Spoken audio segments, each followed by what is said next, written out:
নিজের অনুভূতির কথা প্রকাশ করে বাংলাদেশ জামাতে ইসলামীর আমির ডাক্তার মোহাম্মদ শফিকুর রহমান বলেছেন, আমি কোনো ধনী পরিবারে জন্ম নেইনি। আল্লাহর রহমতে আমি একজন কৃষক পরিবারের সন্তান। তাই কৃষক শ্রমিকদের সম্মান না করলে তা আমার বাবাকে অপমান করার শামিল হবে। রবিবার 15 ফেব্রুয়ারি সকাল 10টায় কিশোরগঞ্জের ইটনা উপজেলার শিমুলবাগ দক্ষিণহাটি এলাকায় জামাত সমর্থক শাহ আলমের পরিবারের সদস্যদের সঙ্গে সাক্ষাৎ ও স্মরণ সভায় এসব কথা বলেন তিনি। কার সাথে হাত মিলাচ্ছি, সালাম দিচ্ছি, হঠাৎ করে এই লোকটা রিক্সা থেকে নেমে আমার বুকের ভিতরে ঝুঁকে গেলেন।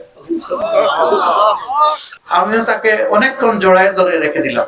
তারপরে কপালে চুমু দিয়ে বললাম যে আপনি যান। হঠাৎ করে আমি শুনলাম যে তিনি বাড়িতে এসেছিলেন ওই সময় নির্বাচনী ক্যাম্পেইনে অংশগ্রহণ করতে। নিজের হাতে এই ব্যানারটা উনি লাগাইছে, ওই যে দেখা যাচ্ছে।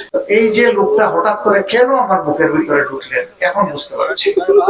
স্মরণ সভায় তিনি শাহ আলমের পরিবারের দায়িত্ব নেওয়ার ঘোষণা দিয়ে বলেন, আমি যতদিন সংগঠনের দায়িত্বে আছি ততদিন এই দায়িত্ব পালন করব। ভবিষ্যতে যারা দায়িত্বে আসবেন তারাও তা পালন করবেন বলে আশা রাখি। ইটনার স্মরণ সভা থেকে তিনি কটিয়াদী সরকারি কলেজ মাঠে আয়োজিত নির্বাচনী জনসভা থেকে ফেরার পথে সড়ক দুর্ঘটনায় নিহত আব্দুস সালামের পরিবারের সঙ্গে সাক্ষাৎ করতে নিকলি উপজেলার হাতিরচরে যাওয়ার কথা রয়েছে। এর আগে সকাল 8টার দিকে তিনি সড়ক পথে কিশোরগঞ্জ শহরে পৌঁছান। উল্লেখ্য, গত 3 ফেব্রুয়ারি কটিয়াদী সরকারি কলেজ মাঠে আয়োজিত নির্বাচনী জনসভায় প্রধান অতিথি হিসেবে উপস্থিত ছিলেন বাংলাদেশ জামাতে ইসলামীর আমির ডাক্তার শফিকুর রহমান। জনসভা শেষে ফেরার পথে সড়ক দুর্ঘটনায় আব্দুস সালাম নামে এক কর্মী নিহত হন। এছাড়া 8 ফেব্রুয়ারি ইটনা মিনি স্টেডিয়ামে আয়োজিত আরেকটি নির্বাচনী সমাবেশে যাওয়ার পথে স্ট্রোকে শাহ আলম নামে এক সমর্থনের মৃত্যু হয়। স্মরণ সভায় উপস্থিত ছিলেন কেন্দ্রীয় সাংগঠনিক সেক্রেটারি ডক্টর সামিউল হক ফারুকি, জেলা জামায়াতের আমির অধ্যাপক